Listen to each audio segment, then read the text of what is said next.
They knocked on my door. I was eating dinner, and they just knock on my door, and they show up, and they think it's okay to interrupt me during dinner. Hey, we're Time Warner Cable. Do you want to switch to us? What are you fucking kidding me? What? We're live. Welcome back to Kevin Pollak's Chat Show. I'm Samm Levine. I'm not Chat Show. No, Chat Show is in Las Vegas, Nevada, doing something fun that I wasn't invited to. And so Kevin and Jamie, she's also there. I wish the both of you well. I hope you're winning lots of money so you can start paying me. Really is what it comes down to. But no, obviously we miss you, Kevin. We miss you, Jamie. Hope you're having fun. I will try not to crash the show today, as I often try not to do. What else can I tell you? It's been a heck of a 2 weeks since I was here last. I missed last week's show, which crushed me inside, but Kevin was wonderful. Isn't he great? He should really have his own podcast. And so I guess we're just trading off shows now, but supposedly Kevin and I will both be here for the next show, whenever that is. We hope that you are enjoying the shows. Hey, you know what just occurred to me? We're supposed to have an ad. I'm supposed to read. We may not have an ad. We may not have an ad. If we get one, I'll give it to you by mid-roll time. That sounds great. This is the kind of show we run here, people. I want to make sure that you are let in on our secrets. Most of us showed up about 30 seconds before we went live, and I think it reads. Okay, I have no old business left to cover. I will only get to the new business, and the new business is this. Let me tell you a little bit about our guest today. Our guest today has such an impressive resume, it eats lesser resumes for breakfast. He's one of those incredible actors who's not stopped working for nearly 50 years. With a career that spanned the stage, the big screen, the small screen, and now the computer screen, he's undoubtedly been in many of your favorite things. You saw his big screen work in Fatal Attraction, Arachnophobia, and The Artist, just to name a few. Meanwhile, his small screen work is the thing of legend. According to the internet, he's guest starred, recurred, and starred in over 300 TV productions, which by all accounts makes him the Ron Jeremy of legitimate television. You've seen him on Curb Your Enthusiasm, Mad About You, the award-winning Not Necessarily the News, and as the voice of Earl Sinclair, the patriarch of ABC's Dinosaurs, not to mention many, many, many more. Please help me welcome to the show, Stuart Pankin. So Time Warner knocked on my door when I was eating. I said, what the... Thank you. No, my pleasure. Thank you. They really did. Time Warner knocked on my door 2 nights ago. I was eating dinner, and they just knocked on the door, and it was 2 gentlemen, and they had papers and stuff. And I literally said to the guy after he wouldn't stop talking and go away, after 30 seconds, I had to say to him, it's so much easier when I can just hang up on you. Please don't make me just close the door. I'm not interested. And then finally, it was his buddy who got the hint. It was like, okay, sir, have a You good got to night. wire the doorknob like I do. Couple of electric. Oh, a couple of volts in there. You go Home Alone style. Hi, this is Time Warner. Gone. Well, I want you to know, Stuart, you know I'm a big fan. I'm very excited that you're here. Thank you. And I was doing some research on your career, and I want you to know that in spite of your assertions, after doing exhaustive research, you do not appear in the movies Intolerance, Birth of a Nation, or Gone with the Wind. I read for Birth of a Nation. Really? They wanted a thinner guy Oh my goodness.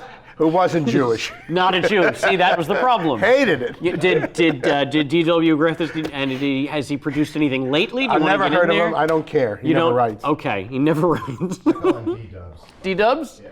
D-dubs. Yes, but your work with Lillian Gish was really just magnificent. I'm so parched after that lengthy intro. Let's start at the beginning. Well, I was born in Philadelphia on 13th Street as a poor but honest Indonesian child. And, Wow. Yeah. You've come so far. I've come so far. Wait, 13th and what? I know Philly. Do you? I do. I shot a series there for 6 months. What was it? It was called Do No Harm, a.k.a. Dr. Facehands.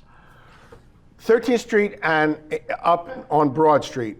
Okay, I know. Way up on Broad Street. All right, way up. Yeah. All right. That's literally where I was born. I lived there since for a couple of years. Wow. This is fascinating. This is fascinating. Well, to those who know Philadelphia, that's fascinating. They're all covered in snow right now. Yes. My heart goes out to them. And my heart does go out to the eastern friends. So if you guys are watching us, congratulations, you still have power. Yeah. And nothing better to do on a Sunday when you're snowed in.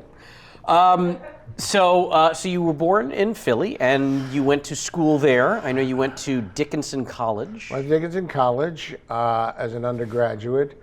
Lived all over Philadelphia. Ardmore, Lower Merion, Bala Cynwyd. You don't. Vague. Some of those ring a bell. But then Dickinson College, wonderful 4 years. Then went to Columbia for a graduate degree, and just came out. Worked in New York for a while, and then came out here and do some TV stuff. Well, I'm not going to let you gloss over. I did some work in New York for a while. You have a theater resume in New York. Those first few years, right out of grad school. That's pretty impressive. Well, it was a wonderful learning experience. I mean, I carried a lot of spears in my day too. Okay. I was 2 years at the Shakespeare Festival, literally carrying spears. That's and then a journeyman. joke. But it's real. A journeyman at Lincoln Center for a year, which is sort of the lower tier, but I understudied Michael Dunn. Nobody knows who Michael Dunn is. Okay. Michael Dunn was a wonderful little person. Okay. Who, I forget what movies he's in, you can look him up. I understudied him twice and worked with some wonderful people in the theater there. Now let me just ask. Let's say Michael Dunn had taken ill one evening, and you had to go on in his stead. Are we doing the shoes on the knees thing, like Gary Oldman in Tiptoes? Talk about an obscure reference. No, thank God Mr. Dunn didn't ever get sick. Okay. Because as an understudy, I never really wanted to go on there. A lot of guys who would love, and I was offered from some of the guys that I covered, you want to go on? I said no. And it's just that I wasn't, as an understudy, you don't get the rehearsals that you need. And I need to be ready. So if I ever did go on from Mr. Dunn, people would probably come in and talk to me, talk like that, and then they would talk like this because they realized that it wasn't Michael Dunn. But no, I never went on for him. Okay. But Lincoln Center, the Shakespeare Festival, a bunch of off-Broadway things. It was great training. Yeah. I actually did the first New York production of Joseph and the Amazing Technicolor Dreamcoat at the Berklee Academy of Music, along with the Three Sisters. The Three Sisters had a cast. Ellen Burstyn, Tova Feldshuh, Renee Aubergenois, Denham Elliott, Margaret Hamilton. Wow. Played, and Stephen Collins. The cast rivaled Broadway. Oh. I played a small part. I actually took over for a guy. But you walk on a stage like that. Yeah. And your tongue hangs out at the talent that these people have. That's epic. It was great. That group. It was wow. Great. All right. Well, let's take a half step back. So where did it all start in terms of, as Kevin likes to put it, when did you first know that you had "Hey, look at me" disease? That's you got that right. Well, when I was a kid, we used to have family dinners every Friday night, and I used to like to go up and sing and make jokes with the family. I was never a particularly funny kid at school. And in high school, I knew I wanted to be an actor, but the auditorium collapsed in my high school. Literally? It literally collapsed. Okay. So there was no theater program, if you called it that, sure, in high school. And I did what I could. I did little scenes of plays all around. So I guess I knew that I had this "Hey, look at me" disease even back then. Then I went to college and I applied I signed up to be a psychology major because I love psychology. I really liked that discipline in high school. Sure. But not in the real world. It's not in the real world, and when the audition came up for Our Town, which is the first play, and I walked across a dark campus as a scared little snot-nosed freshman to audition for that play, I knew after that that's what I wanted to do. Wow. And my director and teacher, Dave Brubaker, at college. It's funny when you think of it. I'm well over 35. But when you think about these guys in your teachers, they're babies, you know, Sure. and you think that they're so old. Oh, of course. Yeah. But he was in maybe his 40s, late 30s, early 40s. And to me, you're looking at a god. And all these teachers like that. But he was a god to me. He was a great teacher, great director. And I knew that that's it. I wanted to be an actor. But either parent was in the arts? No. No. Well, my uncle actually was the treasurer of the Alvin Theater in New York. And he was asked by Flo Ziegfeld when he was in Philadelphia to come to New York to manage the Follies. Wow. That's the closest connection I have to show business. He was a real well-known guy in that world. But that's that my parents know. My dad was the funniest guy, you know, I grew up with. Sure. But not in the business. Yeah. And that was it. Wow.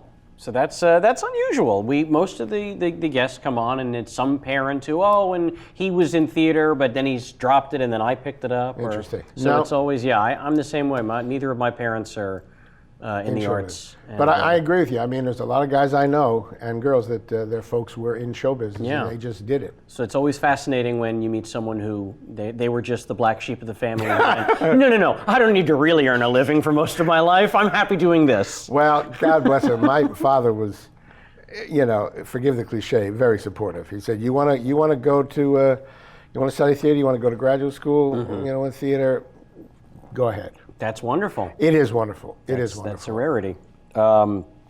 Okay, so 1968, War of the Roses. Well, that's another one of those Shakespeare festivals. That was your off-Broadway debut. That's exactly right. Yeah. Spear carrying Stu Pankin. In fact, 20 years old. That was my 22. Yes. Yeah. Oh, were we not supposed to discuss that? You should know your age is printed on the internet. No. The internet, it's a false. I gave him a false age just so that I could. No, it's a lie. I am closing in on 70 and proud of it because a lot of people aren't 70 anymore. No, and you know how good you look. Do I look good? You look great. You know, when those two guys from Time Warner came, they couldn't take their eyes off me. That's what I'm talking about. All right, let's go back to my life. This is great. This is like tiptoe through my past. Yeah. Wars of the Roses. 68. Yes, I worked 2 years at this Shakespeare Festival. Again, small parts, carrying spears. Chris Walken was in one of those things. Bill Devane, who now these guys are. Sure. Sam Waterston. Wow. Was in, and then guys that maybe people here won't know, like Robert Burr, and Donald Madden. These are great classical theater actors. Sure. Again, when you look at these guys and go on, I was literally, when I had to go on as my lord, the Carthaginians are at the gate, and I had to do that and to step across the marked stage in a rehearsal hall to talk. I was frightened. I was literally frightened to step on that stage with these people. Sure. It's silly, it's show business. I shouldn't have been, But I mean, I remember that. I remember all those feelings and how exciting it was and how lucky I felt. Yeah. To be doing that. Yeah. But yeah, Wars of the Roses and that's interesting. Wars of the Roses, which was Henry VI Part 1 and 2 and Richard III. We did it as a marathon to raise money for the Shakespeare Festival when Joe Papp was there, and we did it the entire night. And then the sun came up, and the cast from Hair went on stage at the end of it, sang "Let the Sun Shine In." Mm-hmm. It was memorable. It was really exciting. It was exciting times for a kid. I'm sorry I missed it. Yeah, you were a thought. I was not even a thought. Not even occurred yet. Nope, it has not. It had not. All right. Well, that's so. Okay, so we've got the great theater, and so then what was it that said, all right, I'm going out to the coast? Well, I was doing some stuff at Lincoln Center, again, small parts, and a call came out for a show called the San Pedro Beach Bums, which was Aaron Spelling's first and last attempt at hour-long comedy. Okay. And then hour-long comedy. It was hour-long comedy. Ooh. Yeah, and it didn't work out. No. But the show got on, and I was submitted for it by a guy I didn't know, and I auditioned and I got it, and I came out. That led to other things, which we may or may not talk about. But that was what got me out here to do the San Pedro Beach Bums. Kept my apartment in New York, didn't give up a house. You know, and we did 10 shows. Then I got a development deal from Universal because of that, which kept me there another year. Oh. And when that was over, then I started to work a little bit, like from 78 to 80, and then not necessarily the news happened, so I'm doing my stuff. Well, let's talk about it. It's not necessarily the news, which I was just kind of old enough the last few seasons of the show. How old were you? The last season of the show, I was 8. Sorry. It was 1990. I was 8 years old. So I was a baby when it started in 82. But you joined in 83, right? No. Oh, you were? 82. Oh, 82 was our first year. I think we came in 81, and it went in production for me and the other guys from 81, 82, 3, 4, 5, 6, 7, 8. Yeah. And then they decided to revamp the show, and I left to do another series. Mm-hmm. And then the show went on 2 more years with different people. Right. Well, Tom Parks and Annabelle Gurwitch. Gurwitch, yep. And Tom's still a real good friend of mine, golf that's buddy. But yeah, 82 to 86 is when we started it. And it was cable, you should forgive the expression. Cable had 29% penetration. Forgive me. How dare you? It was just nobody was watching cable. And that's why it's so, I'm very proud that show is as memorable and as well regarded as it is. Absolutely. Because very few people saw it. Yeah. In fact, when we started, this is the truth. We had to be on location. We were always on location. Nancy Severinsen was Doc Severinsen's daughter. Wonderful, wonderful woman. She got us out to the boondocks, and she said, please, our bathroom, our makeup setup is in the men's room at the Shell station on the corner. There was a chair and a makeup thing, and they said, if you wouldn't mind buying gas from them, it would be really nice. and that's how we started. And the girls, when they were changing, they would have to open their car doors and change costumes behind the car doors for a little bit of modesty. And that went on for a while. Like, I remember one of the calls in the early days was 5 in the morning, we quit at 1. Then we had to be back the same place at 5 in the morning, and we quit at 12 or 1. And I said, I was lying in the producer's bedroom on the floor with my feet up trying to get circulate. And I said, Pat Lee, wonderful woman, I can't do this. I mean, none of us can do this. We're gonna die. Yeah. Then they got a Winnebago, which we makeup, costumes, and actors. But that made us such good, close friends for the 6 years. Yeah. I mean, these are people that I'm still extremely fond of and still keep in touch with. That's wonderful. So now, unfortunately, it occurs to me maybe some of our viewers are not as familiar with the show. What? As you and I are. And I'm happy to report, well, to a degree I'm happy to report. For those who are curious, a large portion of the episodes are available to watch for free on YouTube. Really? They are. Wow. Yeah, so if people want to check out not necessarily the news, they're not in any sort of great order. They're just sort of scattered. You'll click on one and then you'll see links for others. A lot of them do have what they assume are vague air dates. Really? Why? There was there was not a lot of great cataloging of episode order and stuff. Well, I'll tell you why, because, and it's telling tales out of school, but the Writers Guild, we had a lot of writers on the show, great writers, including Conan O'Brien, who wrote for us for a while, who did a great sketch, which I won't go into. But there were tons of writers over the 6 years and the Writers Guild is a strong guild. Oh, sure. So for instance, if they wanted to put not necessarily the news on cable or DVD or make it, if you wrote a sketch for one show, you'd have to be paid for all the shows. So that made it, I guess, financially prohibitive for John Moffat and Pat Lee to do it. Although people come up to me all the time to this day and say, where can I get now? And now you've answered that question. Now, I wish there were a way that put a little money in the actors and the writers' pockets, but... Yeah, I used to tell John, hey, John, if you make a quarter, you made a quarter, and the show will be out there. Now, when people watch the show, it's of a time. Yeah, it's the Reagan era politics. Right. But the funny thing, or the good thing about the show is, first of all, it was on cable, and we could say poo-poo and pee-pee any time we wanted to. You use such strong words like that. We could use even stronger words I see. than that. I have never personally used the word poo-poo.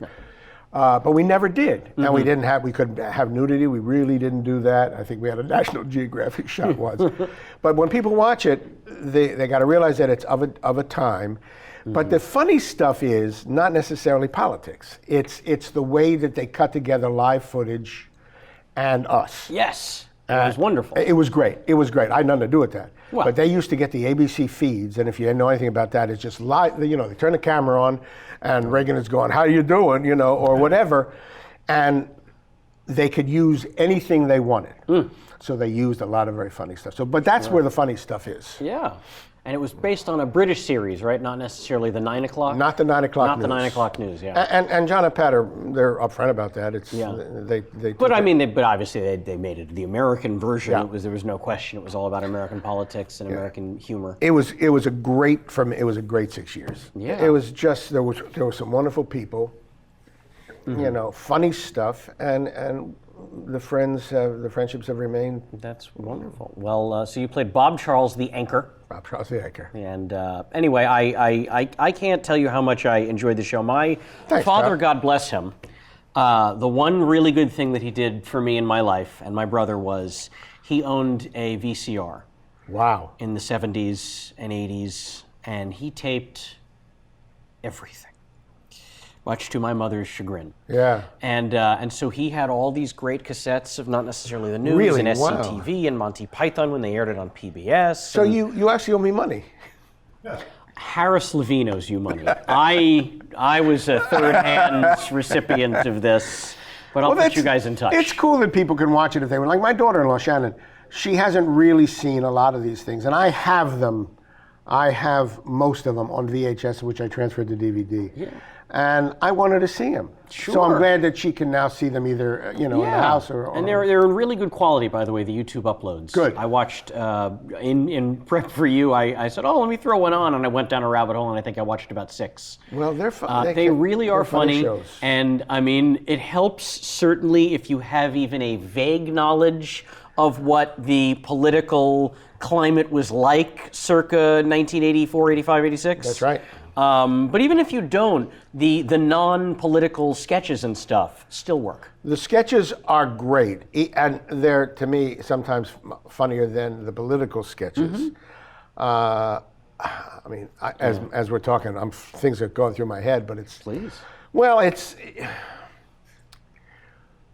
there was a sketch that Danny Breen and Annie Bloom did about condoms. And he pulled out a wallet to give her something. He says, Bob, you have the ring around. You have the ring around the wallet. And he says, oh yeah. He says, I can help you. And they came up with a product called Condo Minimizer, where you put the condom in the thing. And Right. as I say it's not terribly funny, but I laughed. Well, but there's tons of that. There's stuff. so much of that. Commercial parodies, Yeah. and the intercut. The big deal was the intercutting of the live and the celebrities or the political people. It was great. It was great. And again, I want to urge people, clearly we have no problem with it, so please go on YouTube and check out Not Necessarily the News. You will be glad that you did. And so you go from the small screen on Not Necessarily the News. Let's jump around. Let's talk about let's talk about when you were in that Best Picture called The Artist. Oh, we are jumping around. Yeah. The Artist was great. It was fascinating. There's a bunch of French people talking stuff that I had no idea. I spent 2 really interesting days on that because they'd all worked together before. The girl Bernice Bijot and Jean Dujardin, who was really terrific in the movie, and he won the award. And I don't really care about awards, but it was great that he won it. The only sad thing about it is that I spent one day doing some small stuff, and then the second day I had a wonderful scene. Any number of wonderful scenes. Gone. Not even a Cutting room floor. Yeah. That's my joke is, and I'll bet this is true for you 100-fold, which is I say I've been on more cutting room floors than cigarette butts. Yeah, it really hurts. The first time with the San Pedro Beach Bums, when I went to see a screening in a friend's house of the show, And I'm a stage actor, so you know what's going to be in, and you know what's not going to be in. Mm-hmm. Then you're looking at this thing, and you know, oh, here comes a moment. It's like the artist. I said, here, honey, here comes my crickets. But the San Pedro Beach Boys, I watched the first cut of that of the pilot, not knowing what they do in TV land, and things were gone. And I, driving home, my wife Joyce said, pull over, because I'm going, you son of a, how could they go from this to this? And, and it was an eye-opener to me, that indeed theater is an actor's medium, and television and film is a director's medium, an editor's medium. Yeah. Yes. Well, I'm sorry. Corey, you were cut out of The Artist also, right? 9 scenes I was cut out. Oh my God. I shot 9 scenes for that thing. And I did a whole bunch of ADR. None of it came out. That's why we pay him the big money, right there. Have we got anything that you deem worthy from the Twitters and the chat rooms and what have you? Complaining about snow. Very well. Well, then we're going to keep talking about motion pictures. Let's talk about a pretty big motion picture. I think this, I didn't look it up, it may also have been nominated for several awards, and it certainly was deserving. A little 1987 picture called Fatal Attraction. Fatal Attraction, I've heard of it. If you're familiar. It's a great movie. It's a great movie. It's a terrifying movie to see when you're 9. So don't do that. What's the matter with you? No, what's the matter with my parents? You know what it was? They had HBO. Oh. So that's how I was watching, not necessarily the news, and then by default, Fatal Attraction. I understand, because my brother-in-law, who shall remain nameless, he used to take his young kids, my niece and nephew, to these horrible movies, scary horror movies. Yeah. They're both wonderful kids now, so apparently it didn't affect them. But 9 years old to see Fatal Attraction. Yeah. No, they didn't know I was watching it. I might have been on Cinemax or one of the other cable networks, and if you stayed up late enough and they'd fallen asleep, you could watch anything you wanted. I guess so. Yeah. Fatal Attraction. Go ahead. You want to ask? No. I want to know what was Adrian Lyne, Michael Douglas. Yeah. It was great because I was doing not necessarily the news at the time, and this thing we were shooting in Los Angeles, and this was shooting in New York. So I read for it, and Adrian Lyne, God bless his soul, wanted me to do it, and the producers apparently said, "Get somebody from New York." Adrian Lyne, God bless his soul, God bless his soul. "No, I want Stuart Pankin to Lovely. do it." So, which meant that when I got the job, I was flying once a week for about a month to New York to do the scenes from Fatal Attraction, then flying back to do not necessarily the news. Oh. So but I was younger. I was healthier. I was enjoying it, but it was exciting. Sure. And nice to be wanted. Yeah, and I've always said that the reason that movie is as successful as it was Adrian Lyne. I mean, his style, his sense. Yeah, his pacing. It was great. Great. I mean, I've seen him. I won't bore you, but I've seen him with a major actress who shall remain nameless, Glenn Close. Start like here, and I'm not saying this is a bad place. I'm just saying start here, and I watched it work, and I watched it work with her, and then it ended up down here. And it was brilliant. Oh. It was so much better. And that's him. Sure. That's his vision of that movie. And the writing was great too. Oh yeah. And people say, "Did you know that was going to be such an iconic movie?" And of course we said no. Of course not. It's sort of a. They still call women in England who are ball busters, as it were, bunny boilers. Wow. That's become part of their lexicon. That's impressive. And spoiler alert, by the way. No, when I say bunny, I meant it was a scene in the Playboy Mansion. No, we can spoil it all we want. Okay. If you haven't seen Fatal Attraction by now, yeah, I know. It's been 29 years. Get it together, people. That's. I haven't rewatched it. I've seen it since I was 9. And everything made a lot more sense. Certain aspects of it. But I haven't seen it in a while. But when I was looking it up, Adrian Lyne, great director, and his last thing was Unfaithful in 2002. Never saw it. Oh, it's really good. Who's in Unfaithful? That's Richard Gere, Diane Lane, Olivier Martinez. Great movie, but Adrian Lyne, there's one of those great directors who maybe he just had enough. Maybe. I don't know. I'm just so grateful to him. We have friends who, again, really shall remain nameless, who talk about their director and his wife. They say, it's a director's medium, and they won't let you change anything. It's a director, Adrian Lyne, if you remember it, and if you see it in the dinner scene when we're drinking champagne, which was we had to crack champagne every take, so Miss Archer was getting a little buzzed. But we were putting stuff in there, and he was applauding it. I mean, he said go. That shows, what am I saying? He has a lot of confidence in himself as a director, and as whatever his vision is, to be able to let actors do that. Yeah. Put it in his movie. Yeah. And not be intimidated. Sure. And So I'm really grateful. And that's back in the day when you shot on film. Oh yeah. So every minute you're rolling, the bean counters, the producers are breathing down his neck going, what is he shooting? What the fuck is he shooting? And so that's when you hear stories like that of 20 years ago when a director was like, no, go, let's see what happens. Well, that's impressive. There was a 25-year special about Fatal Attraction. We were all interviewed, me not as much as some of the others, but they were talking about making the movie, and I know that Stanley Jaffe and Sherry Lansing were there all the time. So, and I wasn't privy to the backroom conversations, but I'm hoping that they all got along because they came up with a very good product. They sure did, and that's another one. Don't bother looking on YouTube. You can rent that shit properly. I'm sure it's on iTunes, Netflix. Check it out if you haven't seen Fatal Attraction. Best friend of Michael Douglas, and I'm assuming that's true in real life. You guys are like this? We are like that. God damn it! Wait a minute. Oh, that's. Although he did, when we finished the movie, he was doing a pilot, a comedy pilot, an improv comedy pilot.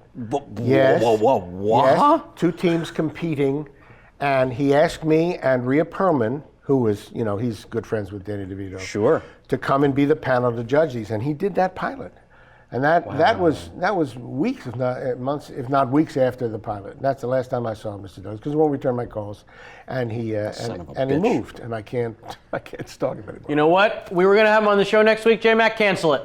Done. Cancel it. Douglas, fuck that guy. Okay, this next one I want to ask you about. This is for me. This is for me and my brother Max. It's a little picture called Mannequin on the Move. And here's why. You may have been, at least in my mind, one of the handful of actors to ever work with a visibly alive Terry Kaiser. Oh yeah. Oh yeah. Thank you, Corey. No, but Oh my God, this is so arcane. So let me just show. Terry Kaiser was Bernie from Weekend at Bernie's. He plays a living human in this movie. And he and Stuart share many a scene together. We do. Mannequin 2, Mannequin on the Move. Yep. Not Billy Crystal. Yeah. That might have been it. Billy Ragsdale. Christy Swanson. Yep, Christy Swanson. Meshock Taylor. There were others. Andy Hill Newman. Andy Hill Newman, who is now a writer-producer. The first one got kind of a nice little bunch of heat, the first Mannequin. Yeah. Mannequin 2, except for you and Max. Well, no, It wasn't the greatest movie in the world, but I got to go back to Philadelphia. Oh, yeah. To visit with my mom. Old Stomping Grounds? Old Stomping Grounds, and do that at Wanamaker's. Well, look, I'm just like, But here is an interesting story about that. I was finished. Okay. All right. At least I thought. I got on a plane. The plane was diverted to Washington, or it landed in Washington in preparation to go to Los Angeles. I'm sitting in the front of the plane, and the door opens, and the steward goes, "Mr. Pankin, this isn't, why?" He said, "Yes." I said, "They need you back in Philadelphia to do a scene that they didn't get." And I'm on the way home. So I said, okay. So I fly back to Philadelphia, go into... I want to make sure I understand what's going on in this story. Yeah. You got on a plane in Philadelphia. Yeah. The plane was supposed to go to Los Angeles, but it stopped in D.C. for some reason? Not for me. Okay, it was making a scheduled stop in D.C. They didn't make the plane come down for Pankin. I want to make sure... But while you were stopped, you were about to go. I was gone home. Door opens. First person there is a stewardess, Mr. Pankin. She comes on. This is out of your first class seat. Let's be honest, the studio was paying. It was paying, but it's a tiny plane. So. Well, still. And they said they need you back, and you said, are you here to serve me drinks? Why do you know this information? Yeah. And they said they sent me special to get you. They need you Well, back. it's in really strange. Philadelphia. Now that you mention it like that, and I think about it, that is kind of strange that they actually did that. The point of the ending of this story please, is, sorry. It was a horrible storm in Philadelphia. I went back to the hotel. The roof in the whatever hotel, nice leak. It was leaking. So the whole thing, I'm going, all right. I get up the next morning.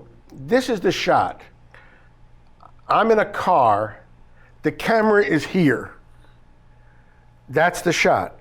The car pulls away into the roll credits. Mm-hmm. They could have used this with a wig, to get that shot. Didn't say a thing, didn't do a thing. Right. That's what I remember about About Mannequin on the Move. Yeah. Yeah. That's your memory, is Yeah. they pulled me off of a plane, they made me go back to rainy, leaky Philadelphia, and shot the back of my head. Shot the back of my head. I mean, it was like, it must have cost them a lot of money to... Anyway, Mannequin, that's very sweet of you to bring that up. Very few people do. Oh, well, come on. It's another one of those things where I was just the right age at the time, I guess. Yeah. It always holds a special place in my heart. And Billy, I'm glad I met Billy. He's a great guy. I'm glad I met all those people. I mean, I don't think I've ever worked on a set, maybe once in the theater, where I don't walk away going, I really like these people. Yeah. I mean, I had a really nice time with these people. That's the silver lining of less than wonderful projects, is you get to meet wonderful people That's sometimes. right. That's right. So that's phenomenal. So that's what Mannequin Okay, that's your Mannequin on the Move story. Let's jump around. Here's something I found really interesting. 3 appearances on Night Court. 3 different characters. Yeah, well, those are the days you can do that. Right? I mean, yeah. I mean, it doesn't happen a lot now. That was a recurring theme, by the way, looking at your guest work. Doing a bunch of different things. You've done multiple characters on the same shows. show, yeah. Yeah, and it was great. But like I'm saying, I don't remember what the. You were Mr. Shoup, Dr. Edelman, and Dr. Charles Melnick. 2 doctors and 1 mister. 2 doctors and a lawyer. Oh. Yeah. I guess in those days, if you, and maybe even today, I don't know, you know better than I would, if there was enough time that went between episodes, you could come back. Although, as I think about it, I don't remember seeing a lot of shows nowadays where you see the same actor play different characters. No, they haven't done it. The last time I even remember it happening was on Friends. The actress who played, and I hate that I don't know her real name, who played Joey's agent, Estelle, older actress. She was in the first season. She played a nurse. In one small throwaway role.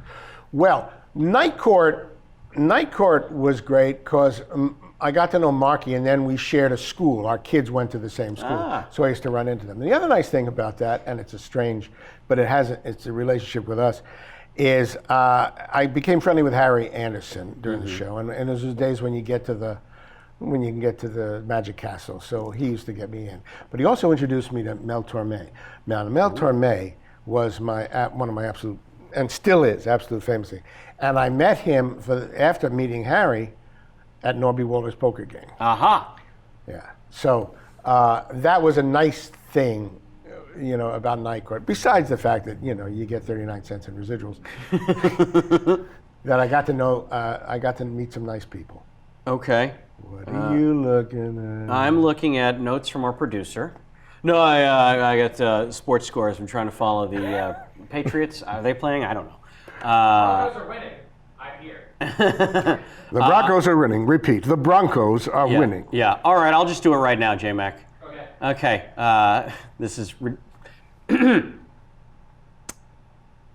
Here's a word from Earwolf. Silky smooth. Just slid it right in. God, that's so good. Please use that and cut back from that in now. Welcome back. Boy, that was wordy. Oh, how did I get through all of that? I eat that stuff all the time. Really? Yeah. Oh my, I had no idea it was edible. I thought it was a website. But Oh, sorry. I have no idea. Well, we'll find out after. Okay, well, I wish they could do that on TV more. I wish that they would let actors come back who they really like. I feel like, I know if you're a New York person, Yeah. They say you're not a real New York actor unless you've been on all the Law and Orders. And I know that at one point, a friend of mine, he'd lived in New York. He was a theater guy, but he'd been on every single Law and Order, and he'd gotten to a point where he said they've run out of actors in New York to use on Law and Order, and so now they are reusing actors in different roles. But he was teasing, or he was joking a little bit. I mean, but if you think about all the different Law and Orders, how many? Tons of them. Yeah, there were like 5 different shows at one point, and every one of them ran 150 episodes. But it's great that actors in New York, I mean, I've had many friends on Law and Orders. It's great that those jobs are available, that a show like that will take actors. Yeah. And it might be I don't know, double-edged sword. It's great to be cast in one show any number of times, although it's nice to let actors have different jobs. Exactly, yeah. Let someone else have a shot. Well, you know, I used to, I never complain. My wife can tell you that. But sometimes I say, geez, I wish I could have done that. And she said, and you've been very sweet to point it out, well, when you were working, you were working. Now, there's going to be other people that are going to be working. So suck it up. Wow.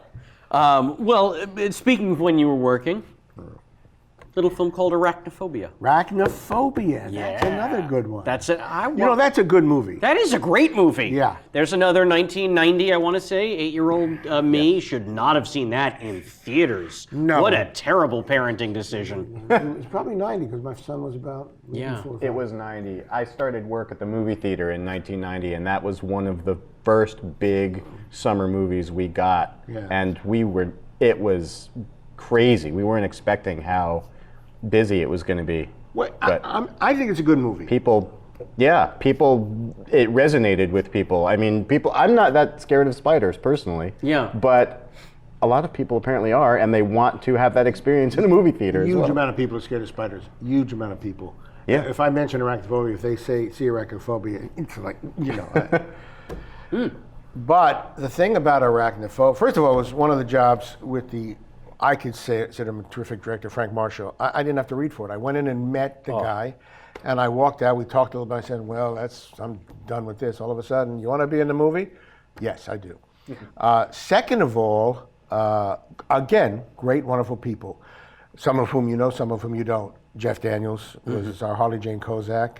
There's a wonderful character actor named Roy Brocksmith. Yep. Another great character actor named John Goodman in the movie. John Good. I forgot about him, but yes. Yeah, he was in the movie. And he was in The Artist, too. Yeah. So, again, nice people, great place to film up in Cambria, California, beautiful. Second of all, talk about, there was another guy. Oh, look him up, man, because he's a young guy, terrific actor, and I'm slighting him by not. Anyway, they brought in these fairly large New Zealand spiders. Oh boy. For about $150 a pop. Ooh. And they had wranglers who were, you know, taking care of them. Yeah. And somehow they controlled them with hair dryers. Yeah. So if they wanted them to go, and a lot of them were animatronics. Some of the bigger ones were electric. But they didn't want these spiders to get away. And all of a sudden, you go, oh, $150. So that's the truth. So we all had to get together one day, and we had to let these spiders crawl all over us. Yeah. Goodman was like, oh yeah, I've done this before. Yeah, but it's like and we're not talking about, you know, Daddy Longlegs. We're talking about, you know, that kind of spider. Oh, sure. So they just wanted us to be comfortable with the fact that if you see a spider on you or around you, don't step on it. Oh boy. I'm just going to assume Harley Jane Kozak did not want any part of a spider crawling up on her arm. I don't know. I'm going to put that on the record. That's my assertion. She wanted nothing to do with it. Get her on the phone. How long were you on the production? I think I was on it for about 5 weeks in Cambria and then maybe a week or 2 in LA doing some there's another. You look at what's the cast of that thing, because there's some great people in there. For Arachnophobia? Yeah. There are people that I don't want to forget about. James Handy, character actor James Handy, terrific guy. Yeah. But there's a Brian McNamara, who was Jeff's buddy in that movie. I mean, again, wonderful people. You know, I'm starting to see a recurring theme when you work on these movies and you keep saying how wonderful everyone is. I think you're the wonderful guy. on all the projects that you work with. As an actor, I'm a pretty nice guy on the set because I know how lucky. There's 95% unemployment in screen acting. Damn right. That's right. And I know how lucky I am. I'm continuing to do stuff, and I know how lucky it is for an actor of a certain age to do that. I don't remember ever being pissy. If I'm pissy on a set, and I say this, and it's sort of it's what's the word when it's business related, and it's anyway. If I'm upset, and I have been on set, it's about the work. Sure. You know, I'm not particularly care about dressing rooms Right, or craft service, but I have had tussles with people, mostly television, about the work if something doesn't work, and then some egos get involved. I don't mind that. I don't mind fighting about the work, fighting about an early call or a dressing room or they don't have black jelly beans in my. I don't particularly care about that, and I'm not saying at all. I'm just saying that that's not where my head is, especially when I was coming up through the ranks as a theater actor. Yeah. And the first job, again, sorry, San Pedro Beach Bums. Oh, that's an interesting story to me, not to you. I used to get them back, and I used to rewrite this stuff. Mm-hmm. And then the other guys, the 5 bums, used to rewrite this stuff. And we had a director, we had a lot of wonderful directors, but one who I really don't know which it is. When we were changing things on the set, he called the producer and he says, these kids, these young are changing stuff. And the producer, E. Duke Vincent, who was Aaron Spelling, you ever hear of him? Aaron Spelling's right-hand man, he's part of it, I think he runs his production company now. Duke said, you know something? It's possible that there might be 5%, 1% that their changes, we're gonna have to cut around it or redo some stuff. He says, but for the most part, 95%, they make it better. And it's not just me, it was the other guys too. So I didn't have to fight, we didn't really have to fight with that director. But when that happened, I said to myself, okay, my efforts are gonna go into the work. And I personally had a great time coming back at night, get no scripts, and you get them the day before, trying to make it better. That's what you're trying to do. I didn't want my name on the script. I just wanted to make the jokes work or the moments a little better. So you talk about being a nice guy. Yeah, I think I get along with most of the people on the set, and I love hanging out with the crew. Sometimes they don't smell so good, but these are hardworking people. I mean, and I think that everybody, as actors, I know we should be kind of lucky when we get a job and able to report to work. We get to play dress up and make believe for a living. And to do, so many people don't like what they do. Mm-hmm. Quite desperation. We're a group of people, for the most part, who really like what they do and are sad, not to do it. Sure. I mean, the adage, which I have certainly, unfortunately, found to be true more often than not, is the only time an actor is more upset than when he's not working is when he is. Well, the old thing from an old actor I heard, he says, the orgasm comes when you get the job. Then it's all downhill. And it's like Burl Ives once said, it's attributed to a lot of people, but I think he said it first. He said, Mr. Ives, you get a lot of money to act. I actually did a thing with him. Great guy. And he said, I don't get paid to act. Acting I'll do for free. I get paid to wait around. Mm-hmm. And I've heard that attributed to Laurence Olivier. Well, it might be. No. I'm sure a lot of guys of that generation. I think Olivier and Burl had a knife fight over that phrase once. And I think Olivier won. Yeah, well, he's British, faster with a blade. Faster with a blade. I don't know why I'm attributing that to the Brits.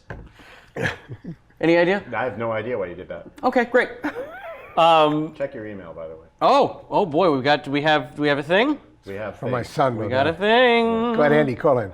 We've got questions. Ooh, okay. Let's see. While we're waiting, I have nothing to say. Time Warner. Time Warner. Bastards at Time Warner. Fuck you, Time Warner. Fuck you, Time Warner. And I don't usually say fuck on mass media. Oh, it's fine. Nobody can see this. Congratulations. From Chris Goodnight. Oh no, on not Twitter. Chris. He's been stalking me for 20 years. Well, this is Chris Good Morning, his evil twin. He wants to know, Tony, Samantha, Angela, Mona, or Jonathan, who was the boss? Oh, who's the boss? I just wanted to say that question. There's no good follow-up. It was the little girl. What was her name? The little girl That's who's the Samantha. boss? Was it? Samantha. Samantha. Samantha was the boss. She wrote the Okay. checks. She had the call times. Wow. She signed the dressing rooms. Okay. Well, there's your answer, Chris. There's another show that was nice. Tony Danza got to, mostly I used to run into him at one of Norby's things, which was a mutual friend of ours. Sweet guy. All sweet Sweetest people. guy. Did you ever see his, he had that daytime talk show for a while. No, I did not. Remember that? The best thing about that show, and I don't know Tony Danza, I'm sure he's an absolute sweetheart. In fact, I've only ever heard that he is a sweetheart. Yeah, me too. But on this daytime talk show, he would do a thing where he would have to transition from telling a story about the news, about what's going on. He would have an opening monologue where maybe he'd tell jokes, and then he would talk about what's going on in the news, and then he would have to talk about what's going to be on the show that day. And there's a little bit of an art form to those transitions. And I'm sure it was just the way it was written, but I seem to remember things like, I don't know, just as an example, when hearts and prayers go out to those families, they, a couple of firefighters lost their lives out in this burning blaze out in Brooklyn. Hearts and prayers go out to you, really. But coming up next, we're gonna make cupcakes! It's like, wait a minute. Maybe one more sentence, a buffer. One buffer sentence. That happens on the news all the time. It does. I mean, for real. I know, but he would get so excited in a way an anchor can't. I can, yes. About cupcakes! There's got to be a supercut of those all the transitions. transitions. And if there isn't, please, internet, make that happen. I want nothing more in my life than a supercut of those Tony Danza transitions. Thank you, internet. All right. Now let's talk about what's that? Transitions. Danzitions. I think that was what maybe the soup back in the day used to have. Danzitions. When you wrote on the show. Well, I created the soup. Oh. Yeah, previously talk soup. Before that, it was just vegetable soup. Wow. Yeah. You wrote for Talk Soup? No. No. You wrote for Who's the Boss? No. You played Samantha on Who's the Boss. No, but when I first moved out here, I slept on the couch of a Who's the Boss writer. How do you like that? And which one of you was the boss? Which one of us was it? He paid the rent. He was the Okay. boss. Yeah. Well, you never know. Sometimes it could have been undercover boss. We'll be here all week. Will we? No, we will not. Oh, God. We will not be here all week. I'm being informed we will not be here all week. And speaking of that, Judith Light had really transitioned from being a television actor to a very serious, legitimate actress. No, she did a lot of stuff. She might even won a Tony Award, but that, again, it's great. Yeah. Showbiz. Let's talk about the behemoth. Let's talk about dinosaurs. Oh, dinosaurs. Can we talk about dinosaurs? No. It's a legal thing. Dinosaurs. It's funny. You ever have something happen to you in life that is connected to other things that create that? Oh, absolutely. And I know where you're going with this, and it's a good story. Do you? I do. Well, okay. The story is San Pedro Beach Bums. 76 77? or 7. Yeah. 77. A guy was reading for that show, not my part, called Michael Jacobs. Michael Jacobs didn't get the part, didn't get the show, went on to be a very successful producer and writer. Years later, he did a show called No Soap Radio. Lasted about 5 shows. Michael was on it, he wrote. There was a writer named Ron Richards who was on that. Ron Richards saw me in a screening once and said, there's a part open in a show called Not Necessarily the News. Would you like to read for it? So that happened. Then, years later, Michael created, with the Henson people, Dinosaurs. Yeah. He told me later, every actor in Los Angeles was reading for that show. Because voiceover work, if people don't, it's the greatest job. It is. You can do it in your underwear. You don't have to shave. You have to brush your teeth. So I went in and read for the father and got it. It took 2 8-hour days to do the pilot. Notes came back that they wanted changes. We went in again and redid it. Anyway, Dinosaurs happened. Yeah. Sally Struthers, Jason Willinger, Sam McMurray, yeah. Sally Struthers. Did I say Jessica Walter? Jessica Walter, oh yeah.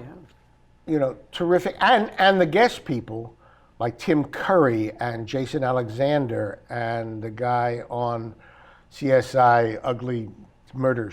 William Peterson? No. No, he's so handsome.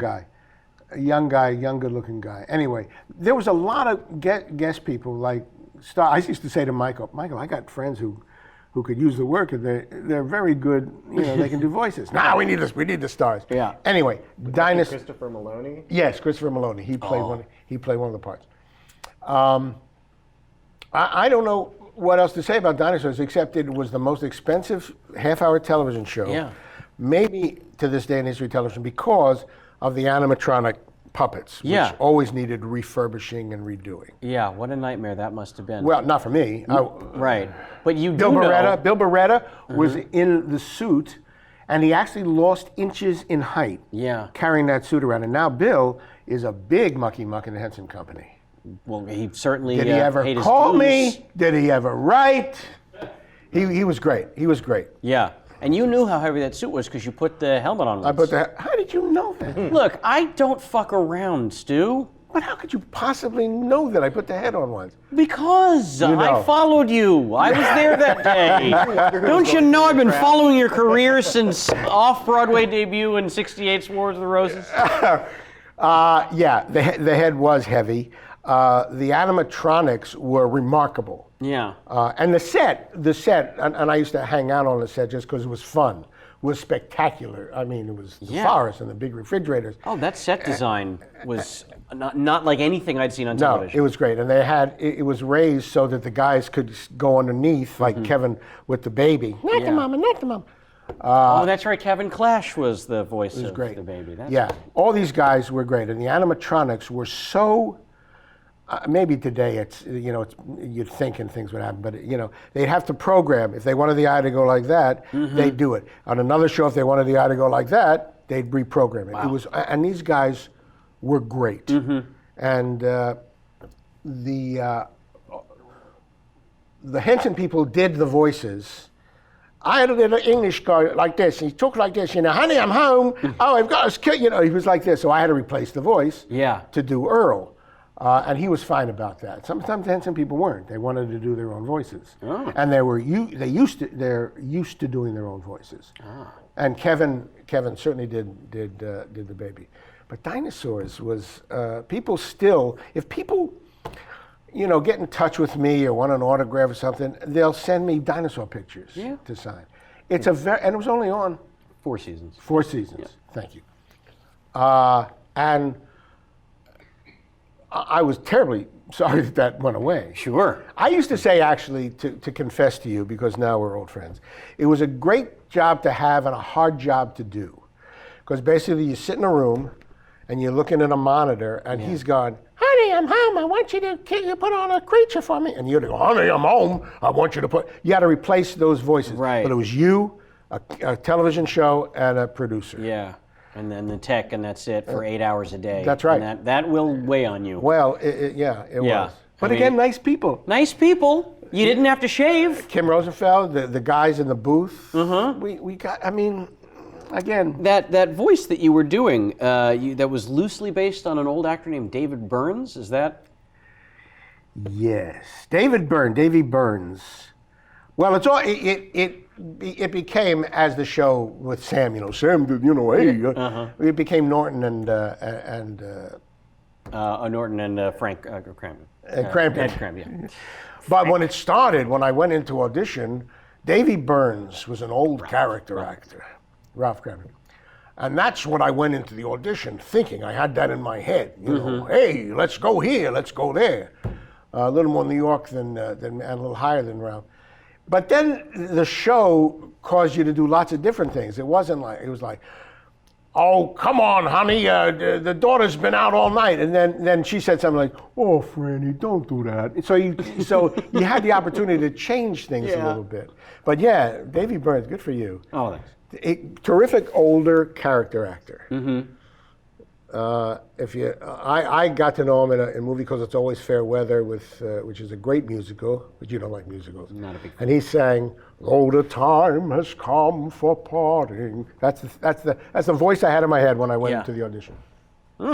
That's it. And you nailed it. And it ran, and it's still to this day one of those shows that people talk about. Can they see that? Is there DVDs of Dinosaurs? I'm fairly certain Dinosaurs is on DVD. I think you're right. Yeah, I Kenny think Chen is nodding at me like he owns it at home. you have Dinosaurs? So I'm going to say yes. Yeah, you've seen them or you have them? I don't have them. I've seen them. All you had to do buy was 'em. lie there, Ken. You could have backed me up. Would have cost you nothing. That's better. No, I'm going to say I'm 99% certain it is on DVD because I used to walk around the old Tower Records. I know it is because my in there. son, when he was much younger, bought me Yeah. a DVD of Dinosaurs. Yeah. Yes, so it's available out there, and it's cheap. It's cheap, but I mean, you can't really put a price on that kind of entertainment. How can you put a price How can you do it? on Dinosaurs? The price is $7.99. That's the price you can put on entertainment. Well, speaking of your lovely singing voice, this is a weird one because I don't often ask questions if I don't know where they're going. But I could not That's find... a lawyer's trick. Thank you. I could not find any information other than a couple of weird leads on what is referred to as the Stuart Pankin Cinemax comedy experiment featuring Hump, the musical comedy version of Richard III, in which you played 5 roles and sang your own original music. Please What tell me about the this. hell? Please. Well, it was, excuse me.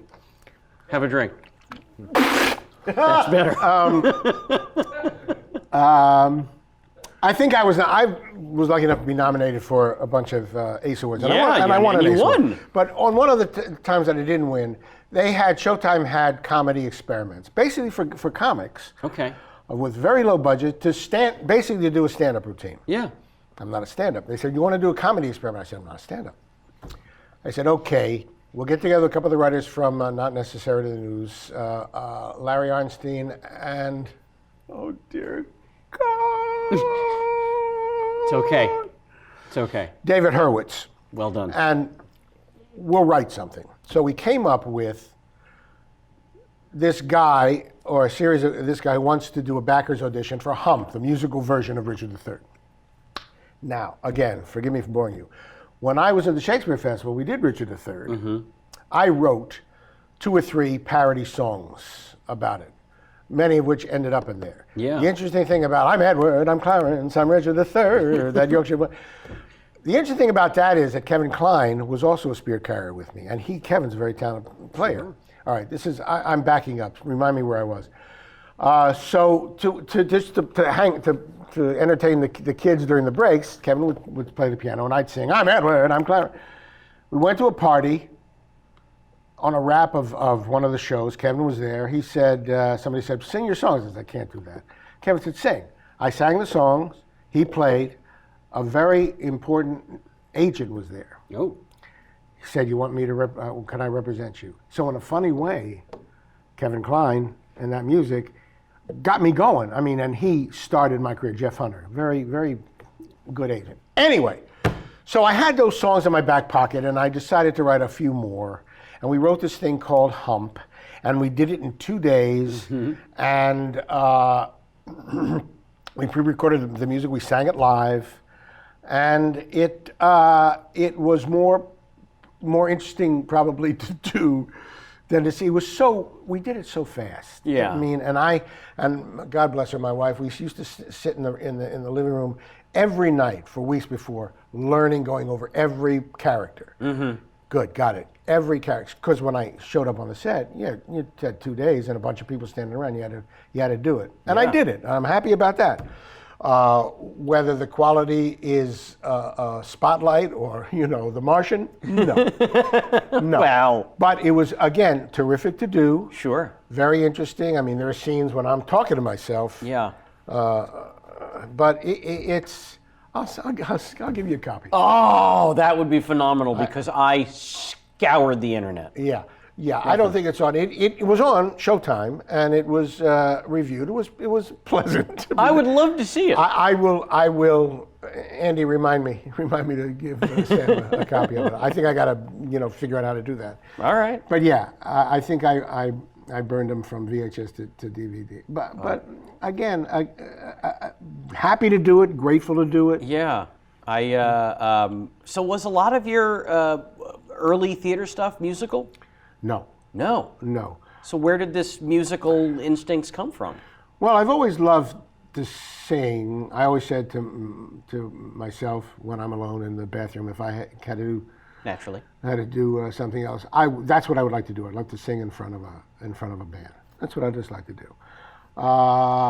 It happened in Joy and I did a theater for years. Mm-hmm. Joy, your lovely wife. Off and on for 40 years in St. Vincent Theater, which is a theater still going on, but Joy started it in 67, 60, and then I came in 72. And we did musicals there, and I realized, hey, this is kind of nice. Yeah. So that's when I kind of realized that, yeah, it's kind of fun to sing. But no, music, very few musicals, mostly. I seem like I'm ancient, but I've done over 70 plays, and not that many of them were musicals. Oh. But occasionally, when I was playing at some of these golf tournaments, and they had bands there, you can take the opportunity. I wangled my way to get in front of the band. Hello, what's your song of choice? Night and day, everybody, you are the one. No, you have to stop. We don't have the rights. Oh, sorry. That was just enough. That was just enough. What is it? It's like 6 bars? I think it's 8. Is it 8 bars? I think Only you. All right. Sorry. That's it. No, that's it. Oh, that's wonderful. Well, any Sinatra stuff, any. Oh, you got to crash a party at Seth MacFarlane's house because he pays. He has a full piece orchestra, a 30-piece orchestra, whatever, and he'll sing Sinatra till the morning comes. Well, snag me an introduction. I'll sing. If somebody said to you, "Here's a band," I would get up at 3 a.m. Yeah. To go sing in front of them. I just love it. Okay. So we're coming over tomorrow, J-Mac, 3 a.m. Sounds good to me. Perfect. Let me finish.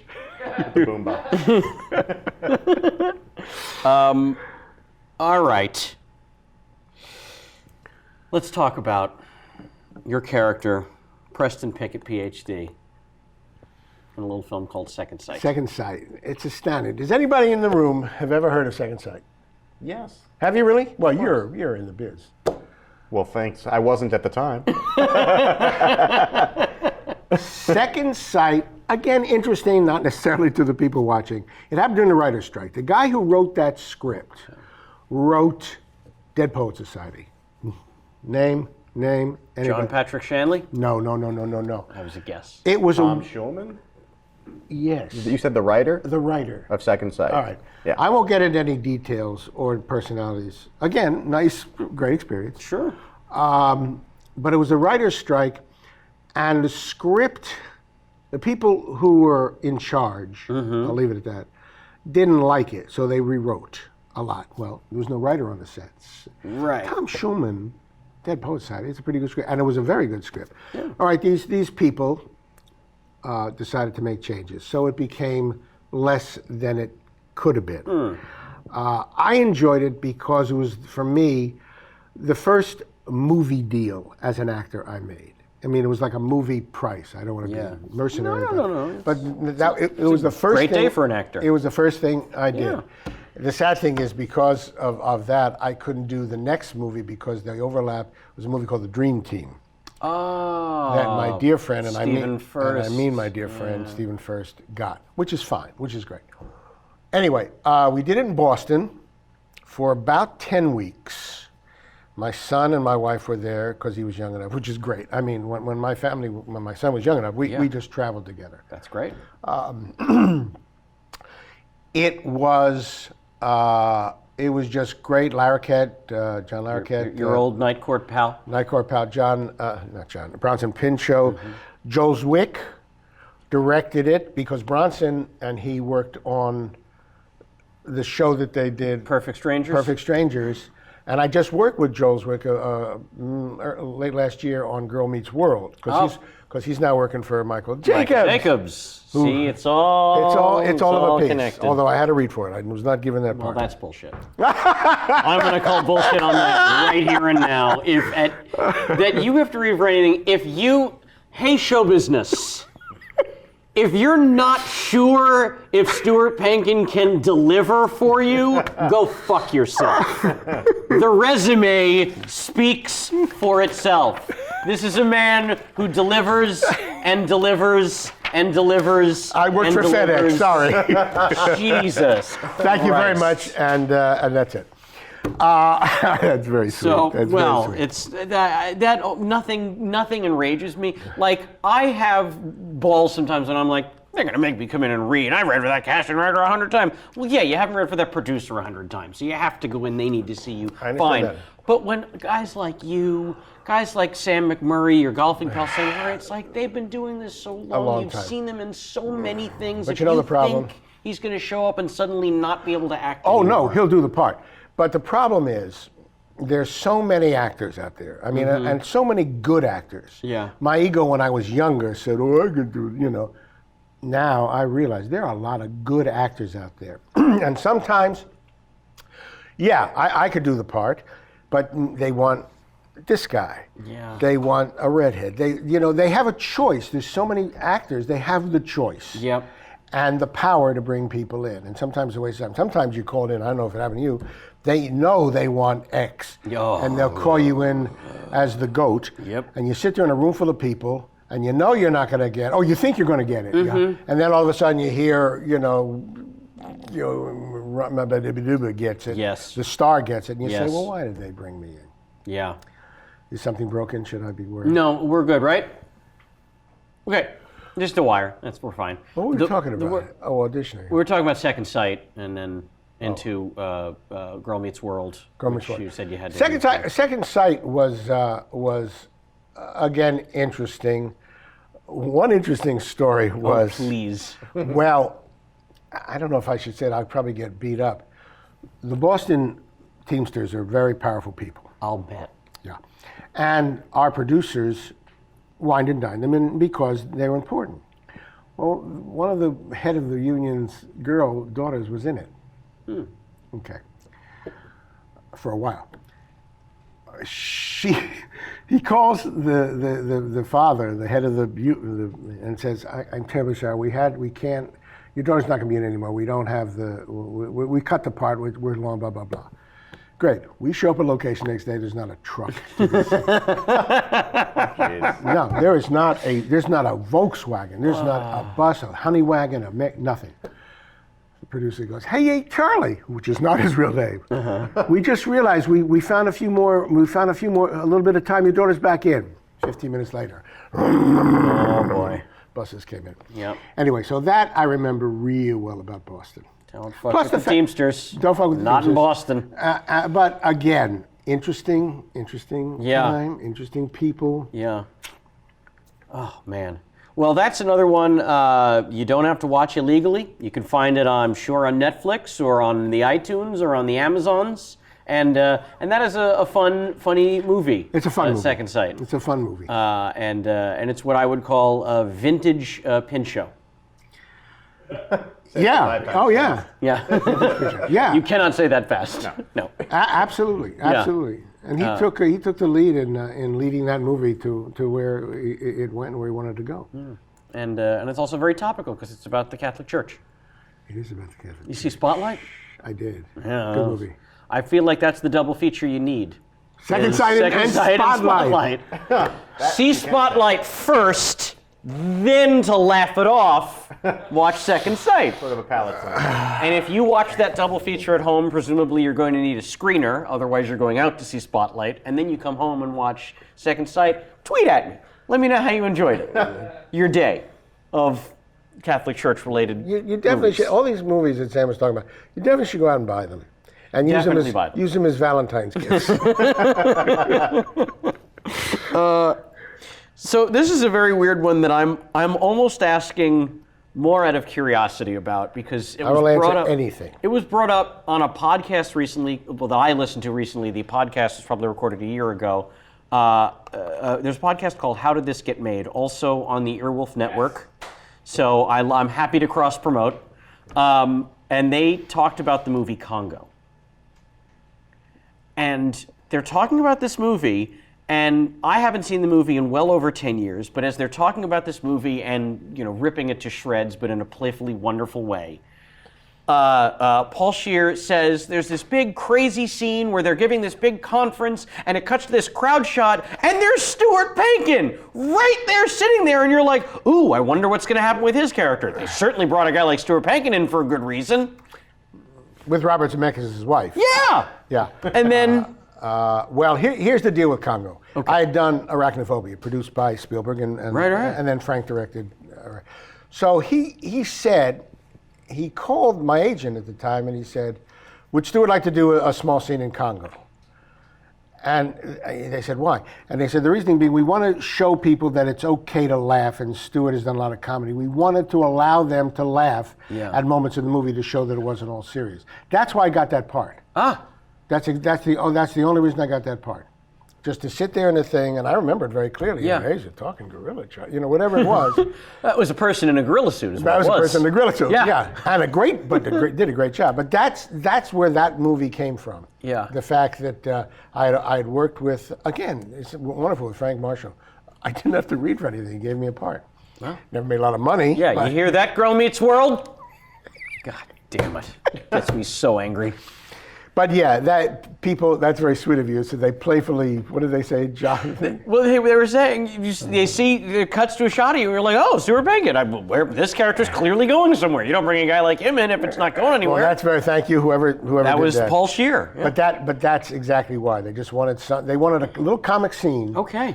to show that that people could laugh occasionally throughout the movie. So it All wasn't right. all gorillas in suits. Well, if you are a fan of all the podcasts on the Earwolf Network, as you should be, and you listened to that episode of How Did This Get Made, and now you've listened to this episode, you're welcome. Asked and answered. Well, here's a movie that was definitely okay to laugh at. Life Stinks. Again, a great experience. Yeah. A great experience. Great experience. There's no way it wasn't. That cast, that crew. It was a great cast. I'll remember them. Not one of Mr. Brooks's great successes, No. but it was done. Well, one thing I remember, it was done in the hottest heat wave at that point, in the '90s, in Los Angeles. Now you see, again, this is really, it's connections, it's synergy. We just moved into a house. My friend said, come over, they'll go out to dinner, my wife and I. I went out to dinner in a restaurant, and a guy comes over. This is so complicated. Is this boring? Tell me if it's boring. No. A guy comes over. I had read earlier for a movie called Mr. Christmas Dinner. And they needed a fat guy it was a cannibal movie directed by Anthony Perkins. I read for that. That's an interesting story too. Which, again, one of my big regrets. He says to me after I read, he says, "If I, would you give yourself to me? Would you put yourself in my hands, as a director?" And I said, foolishly, "Well, I would assume that if we cast, it would be a collaboration, and we'd share ideas." Thank you very much. Nothing. That's cool. So I'm at this restaurant. A guy came up. His name was Pat Proft. Who had done? I said, "Hi, I'm Pat Proft, and I did the Mel Brooks When Things Were Rotten."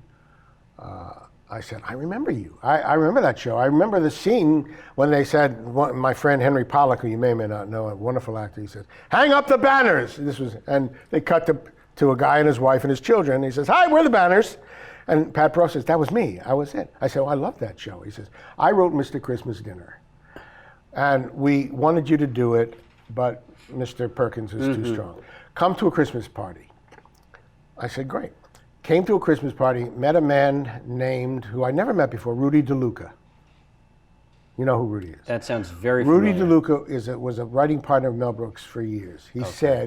Rudy said, let me introduce you let me bring your name up to Mel. He's doing this movie, Life Stinks. See what I'm saying? I mean, the connections. Went in, met with Mel. I don't even think, again, I read for it. Got that part. Yeah. Again, grateful. Jeff Tambor, who is one of my faves. Magnificent, yeah. One of my faves. Who else was in this movie? Not a lot of stars. Michael Ensign, or am I just imagining Michael that? Ensign was in it. We worked it with three, and there was another lawyer that and Michael. There was another lawyer. Boy, that's good that you remember that.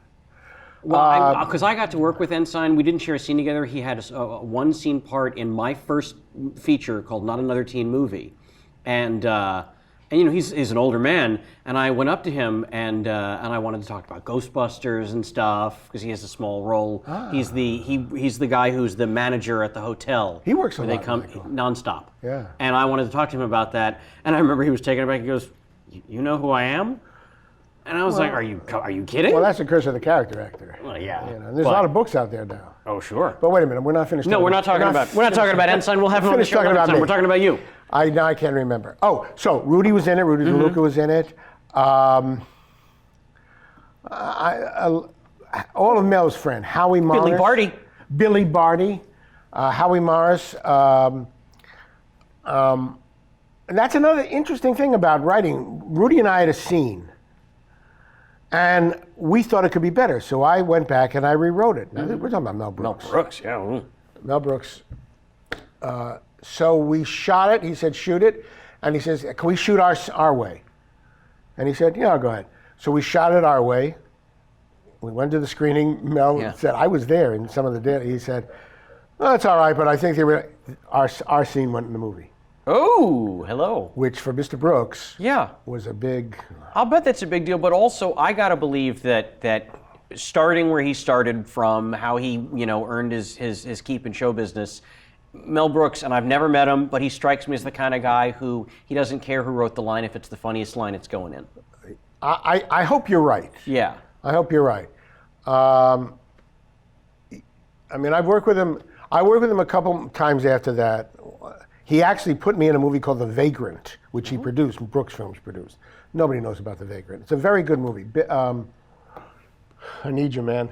The Vagrant. I'm on it. Anyway, so I'm happy that happened. And then we did A Man About You together when I played a teacher and he played a thing. And we actually had a little improvisational thing, which he was very happy about. Yeah. I also got to meet Miss Bancroft, too, a couple of times, which really was great. My wife and I just loved her. And me. We actually went up to her at the wrap party of Life Stinks, and she was there, and I think Joyce said, I can't tell you what a big fan. And she said, how many times did you see The Graduate? And Joyce said, well, we saw The Graduate, but we really loved you in Duet for One, which was a play she did about a woman with multiple sclerosis with Max von Sydow in New York. And as soon as she said that, her eyes went up. And then they talked about that for a while. That's great. I mean, that's an actress. Yes. That's not a star, that's an actress. Bill Paxton. Bill Paxton. Sorry. I was ready to go. I don't know how that got to my phone quicker, even with the delay. That's another interesting thing. Bill Paxton was, and you'll forgive the language, in the movie sort of fucked over by his people. I played his boss. Mm-hmm. And when I was finished, I said to the writers, producers, I have an idea. It was a dream sequence. I could come back and I could be butt fucking him in jail as a right. fantasy. Yeah. They flew me back and to film that film that scene. Well, now I have to see this movie. Well, I don't know if it's in there or not, but I'm saying they were very Kenny, do you own The Vagrant? Yes. That's correct, Kenny. Do you really? No, you really. That's right. We pay him to say yes to everything. Anyway, again, another not one of Brooks' films, great hits. But Bill Paxton and Marshall Bell was the vagrant. It was a scary movie. It was a scary movie. Not Arachnophobia scary, but scary. Yeah. So Is Arachnophobia rated PG-13 or R? Exactly. No, Yeah. I don't think it was R. Oh, No, I think it was don't think PG-13. Yeah. You think it was R? No, I don't think it was. No. No, I don't either. I think It's scary. It's a real scary scary. movie, but there's a couple of laughs, but also scary. that's a movie they changed the ending to, just like Fatal Attraction. Vagrant is available on DVD through Shout Factory. Thank you to my brother Max, and thank you to Shout Factory, who put Freaks and Geeks out on DVD. Freaks and Geeks.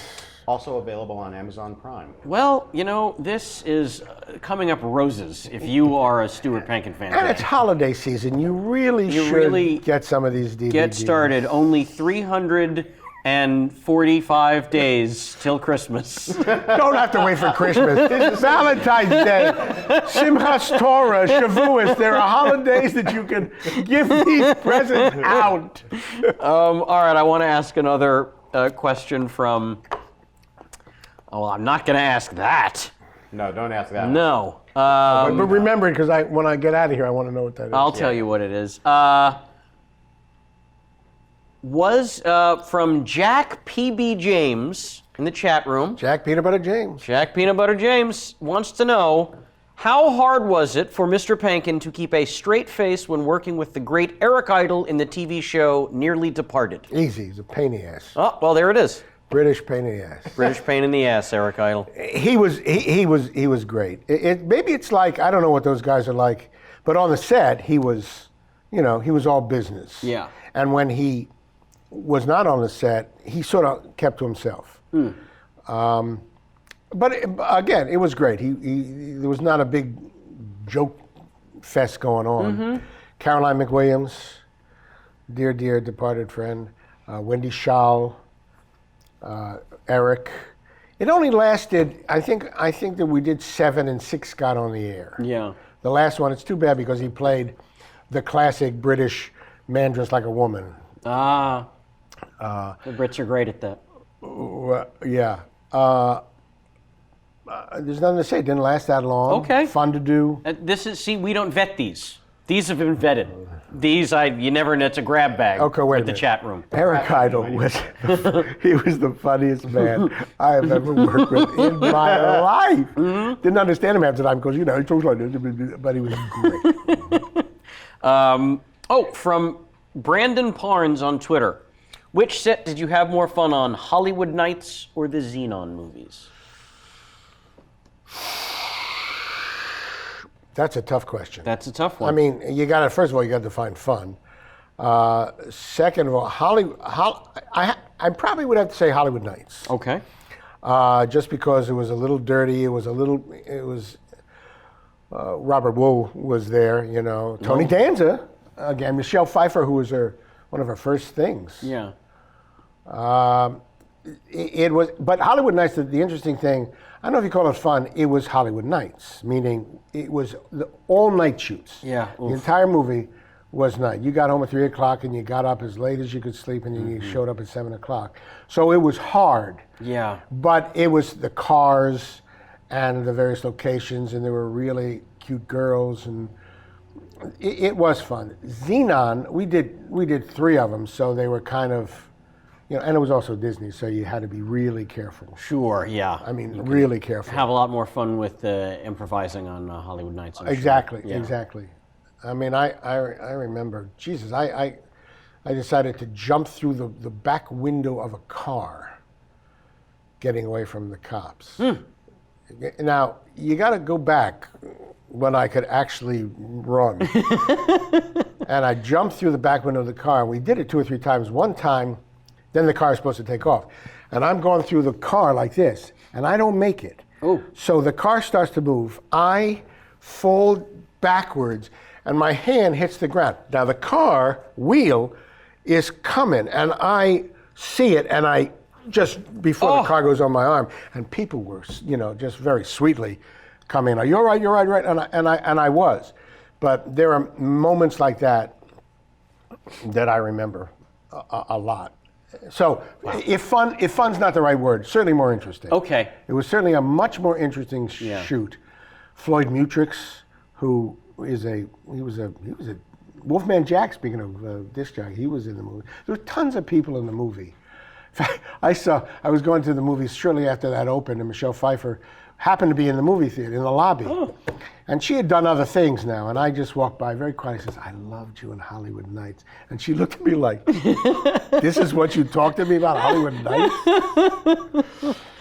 It was great. It was very interesting. All night shoots. All right. Well, there's your answer, Brandon Parnes. Hollywood Nights. Hollywood Nights.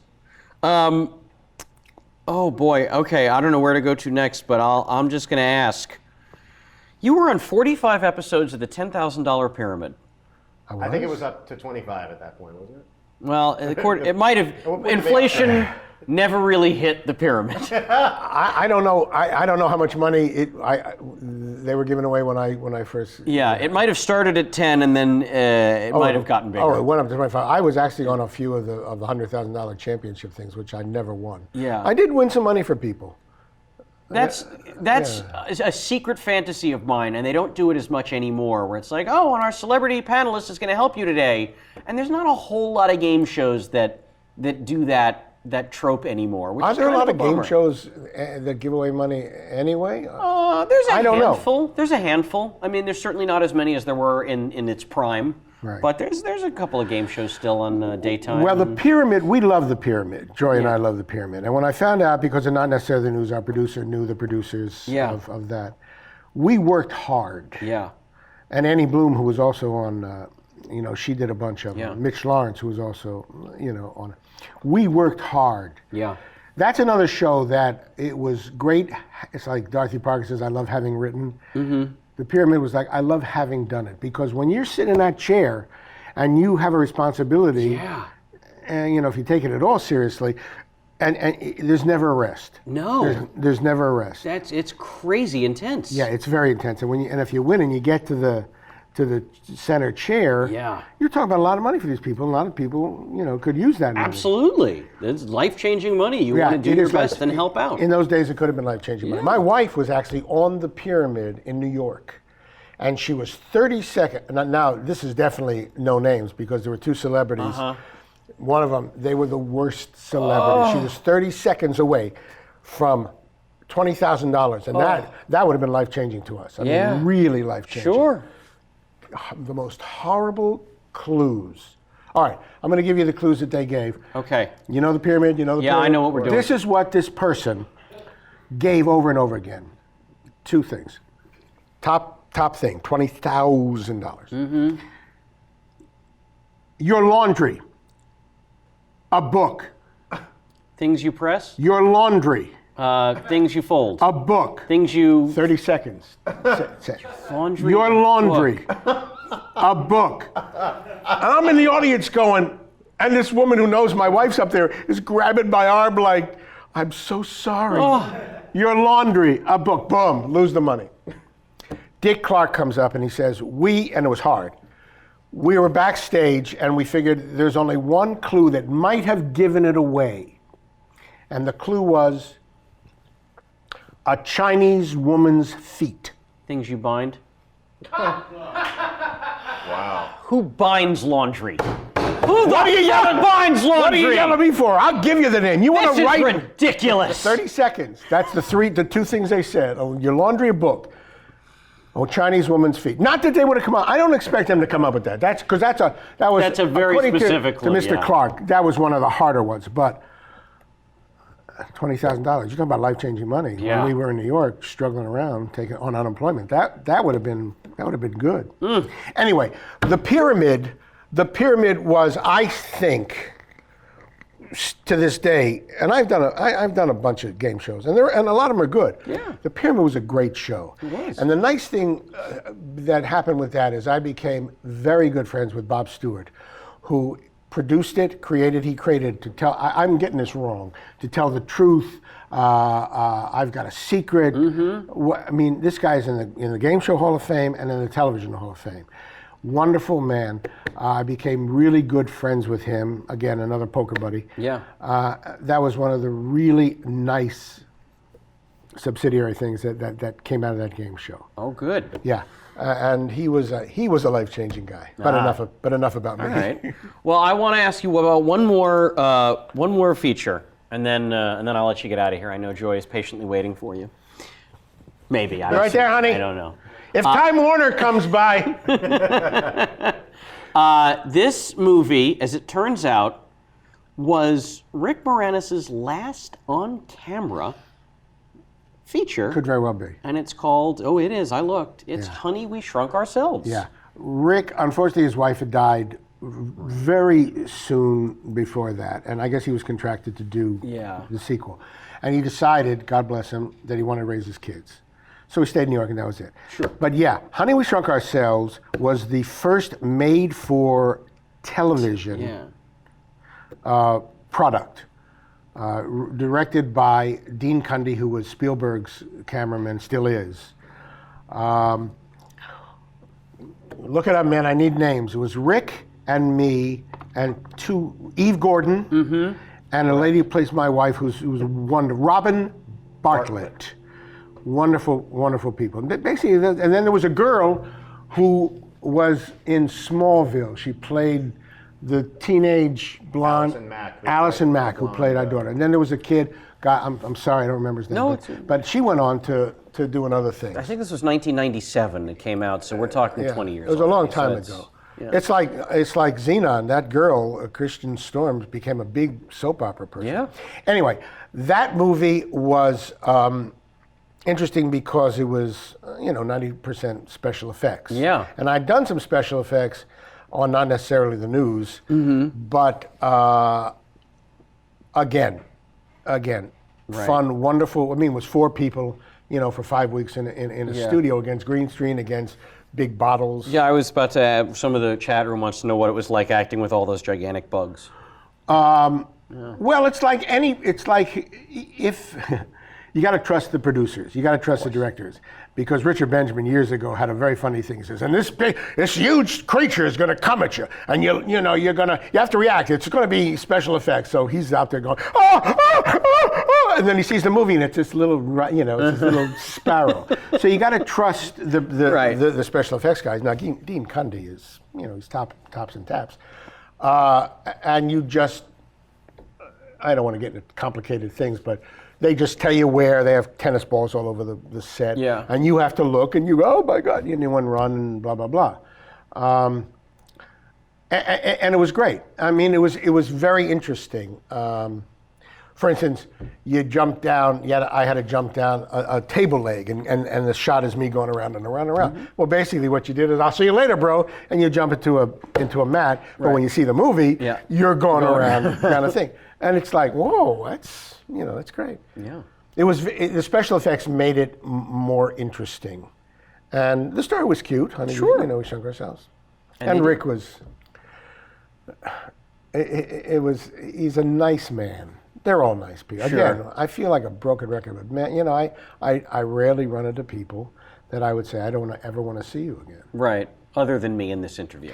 I want to go on long. I'm going to call my wife, tell her I'm going to be here for another half an hour. Well, can you believe it's been an hour and 40 minutes? Has it been longer? What are we at? Hour 38. Hour 38? Well, we've got 2 more minutes before we get to 140, so let's talk about Curb Your Enthusiasm. That was an interesting experience. That's a great show. Yeah. The interesting thing about Curb Your Enthusiasm, again, I read for it, you bastard Larry David. Come on. Is that you never see a script. As a matter of fact, if you even ask for what the storyline is that day, you have to, they'll tell you to go away. They won't give you anything. Yeah. So you're on a set with Larry.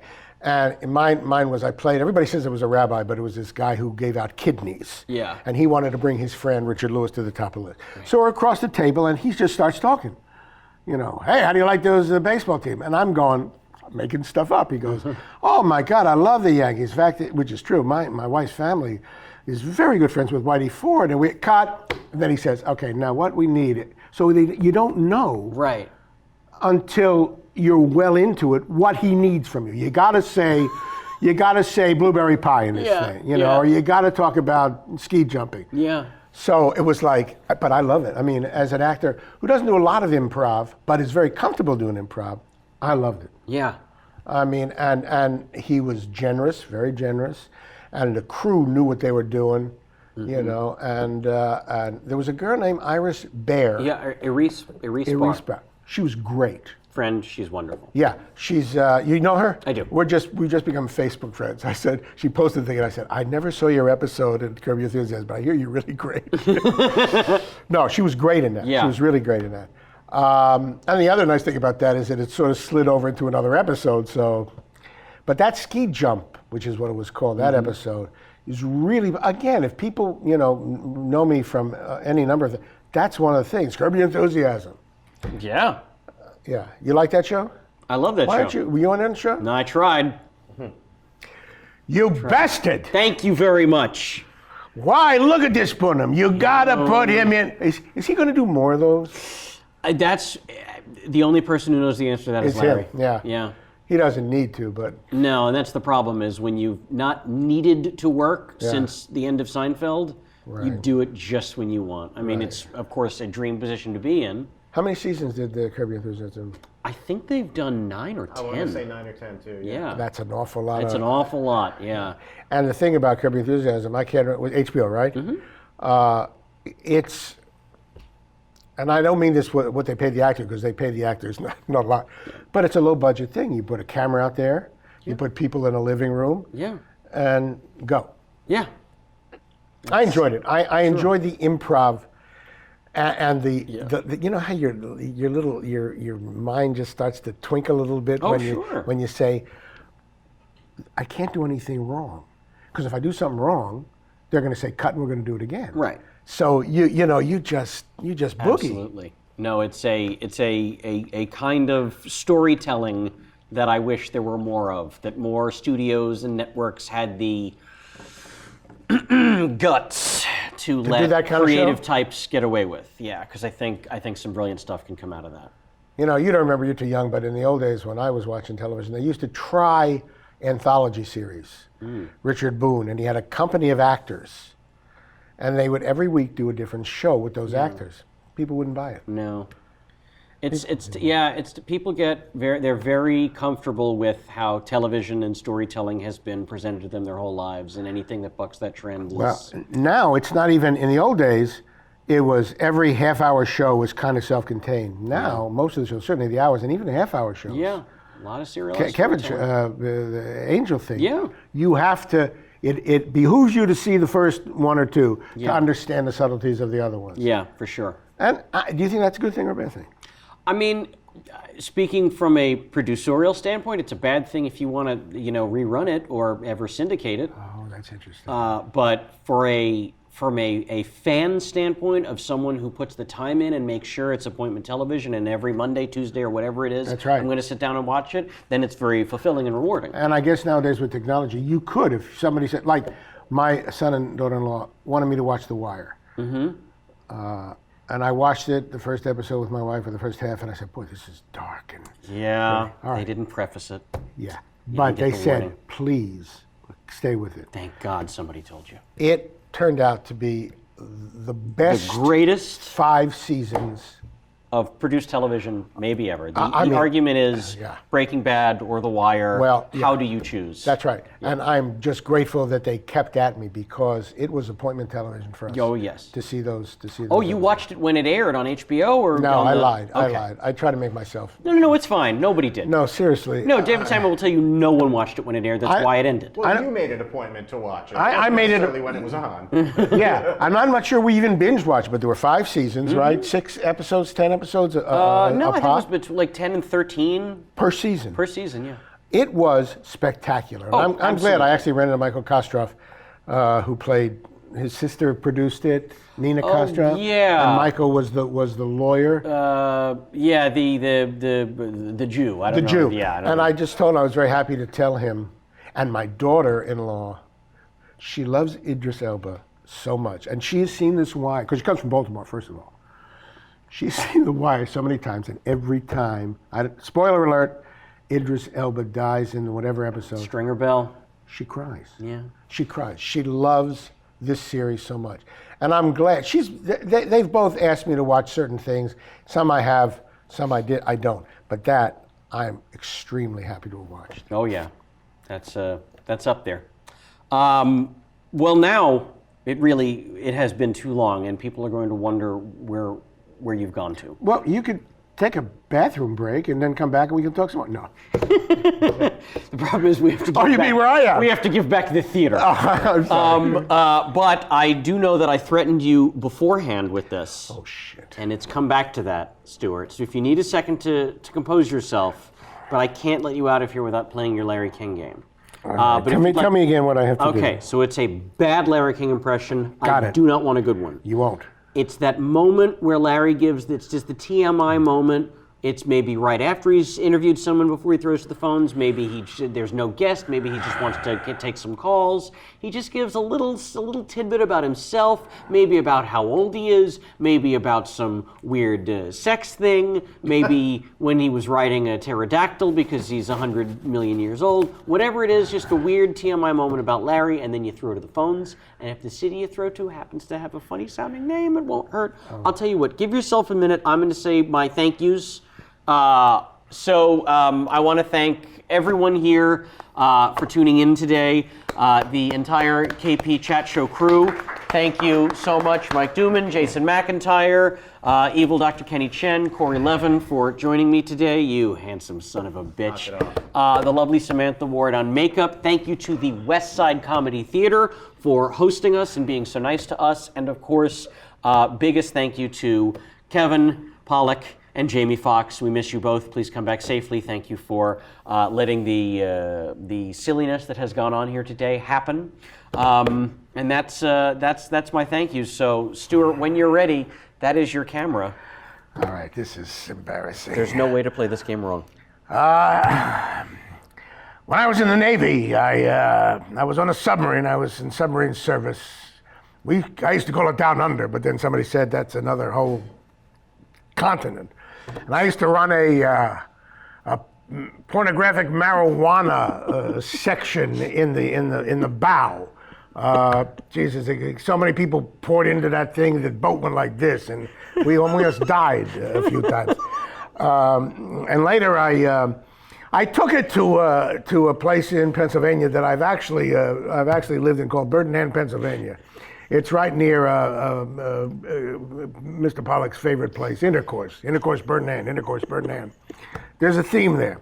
Anyway, I was drummed out of the submarine service, and I'm not proud of that, but I'm not that unhappy because I just hate marijuana. Anyway, that's the story of that. Go to the phones. Go to the phones. Go to the phones. Right. And that's the Larry King game. Stuart Pankin. Stu, thank you. What a pleasure, so man. much. The pleasure was all mine. Wow, thanks, guys. What a treat for me. Well, I've already said my thank yous, so until next time, fuck off.